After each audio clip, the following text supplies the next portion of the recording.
Power Sports International and the second heat of the 7th round of the Shell Oil Superbike Series. Matthew Mladin starts from pole once again, with the grid positions being determined by the practice times. Mladin really with the job just of rubber stamping that title now. So the Kawasaki starts from pole, 2 Yamahas next up, then a Ducati and another Kawasaki on the front row. With Mal Campbell a non-starter, the first Honda on the grid, Michael O'Connor from 7th.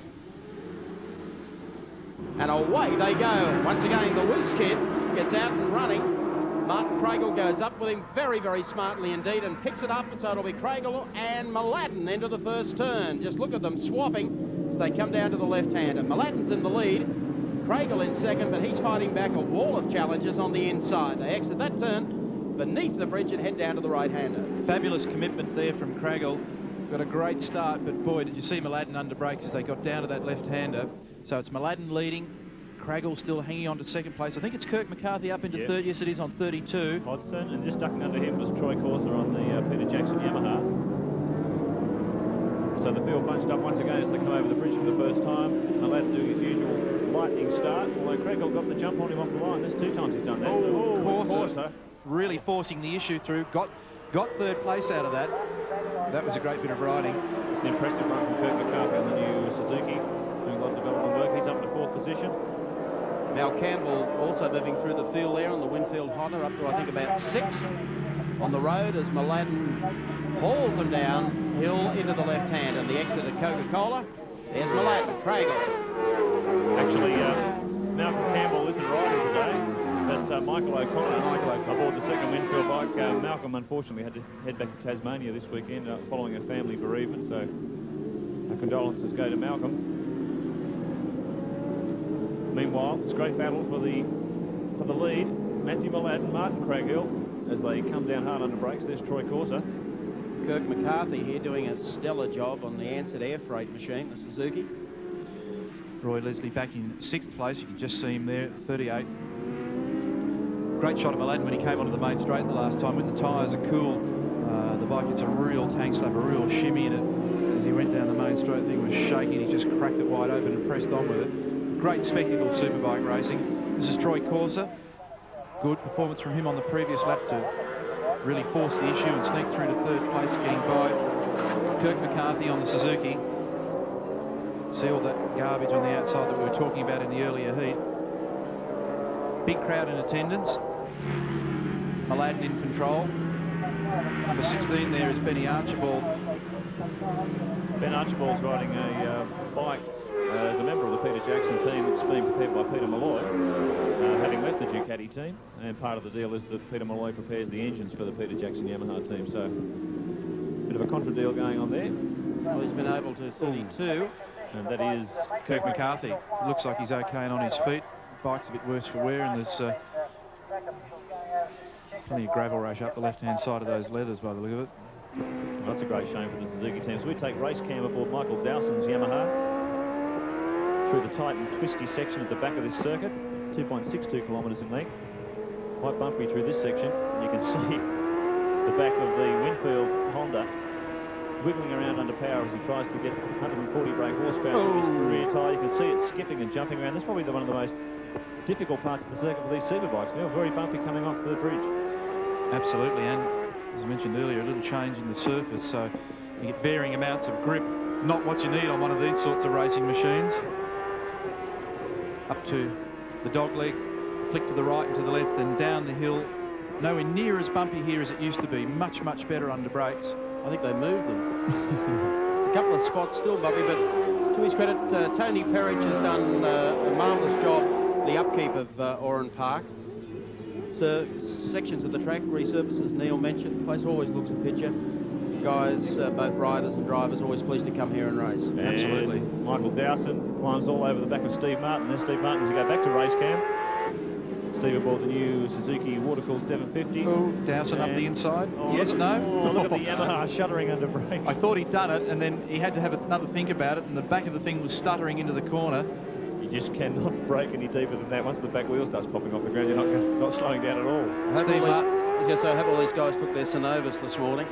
Steve Martin's exit speed off that corner was very, very good. The bike's getting off the corners very rapidly, obviously handling well, punching out of the corners nicely. Maybe a little slower in a couple of the faster spots on the circuit, but he's getting away ever so slightly as they go down to Sutton's corner. This is a great scrap, actually involves quite a few punters. And here's Martin Craigle under pressure now. Troy Corser really starting to worry him. He had a bung wrist yesterday, Troy, riding in some degree of difficulty. It hasn't deterred him from carrying on in this one. Got a lot of guts, these guys. And I guess the dominant thing with superbike racing is there's so many young blokes out there, and when you're young and silly and had a few crashes, you still want to go. Oh, they'll be pleased to hear that. You've given them a huge rub, Ursula. Troy was very effective under brakes then, but I noticed that Craigle was quite quick in a straight line. Came down the long Oran Park main straight. So Craig Hill. Interesting little part of the circuit here for the bikes. Caught a few of them out on the approach to there. Here's Corser up the inside of Craigle. It's a gutsy ride from Corser. Just an indication of how quick these guys are going this weekend. The first 8 bikes were under the existing lap record. So they're not mucking around. You're fabulous through this part of the circuit. Seeing them rip now from here to the top of Yamaha. Again, just walking around on the bikes. Now, Corser's best shot will be down the inside, if he can just get the turn right. But he was having problems with his own machine. 4 laps to go. So they come across the line this time. Mladin miles out in front. Martin Craigle second. This battle continues. I think Roy Leslie's getting a little closer to these guys as well. He's doing battle with Steve Martin. Yep. Roy Leslie coming into the picture. Well, just a little... Doesn't it spook you? Just suddenly tense. Down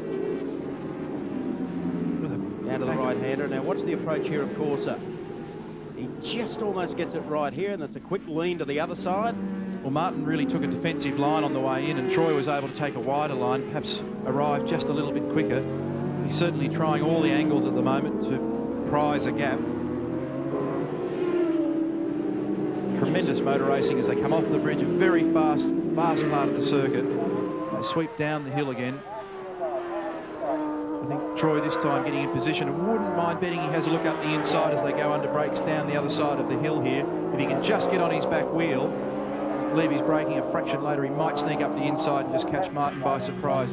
Maybe not close enough this time. Boil over from the Boilermaker. I tell you, he's quick down through there. 3 laps to go.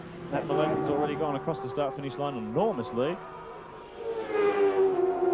As the Kawasaki and the Yamaha once again belt down Oran Park's long main straight. Looks like Roy Leslie headed into the pits. Oh, that's a shame. And that was a black flag for noise, and he just drops his head and walks away. He's had enough.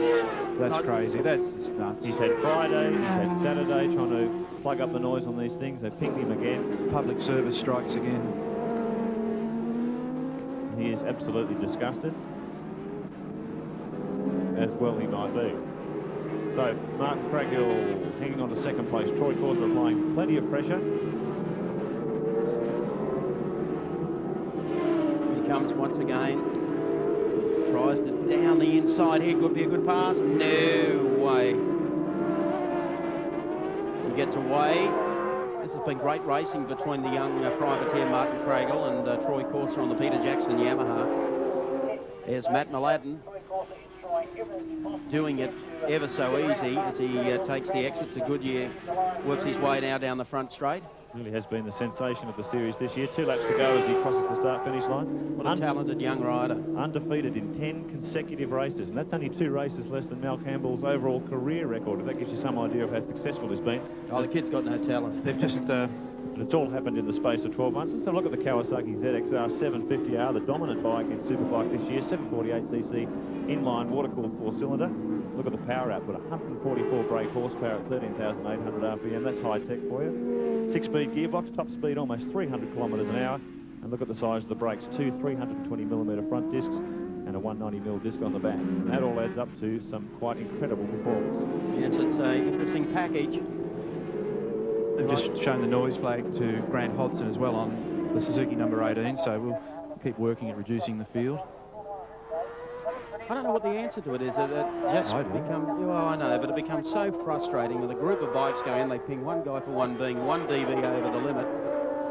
and the spectators get robbed. I mean, for goodness sake, we all know motor racing's a little bit noisy. So's out the front of the pub on a Saturday night. Last lap board coming out. 1 lap to go for Matt Mladin. Just screams down the front straight here at Oran Park, opening that gap all the time over Troy Corser, Martin Craigle. So Corser's picked up Craigle. Benny Archibald's back there, 1 spot behind them. Good to see young Ben doing well. Had a fantastic day at Eastern Creek, I think it was. Oh, a little light on your feet on the exit that time from Troy Corser. Puts a chill down your back when they get the power on these things. Pretty important.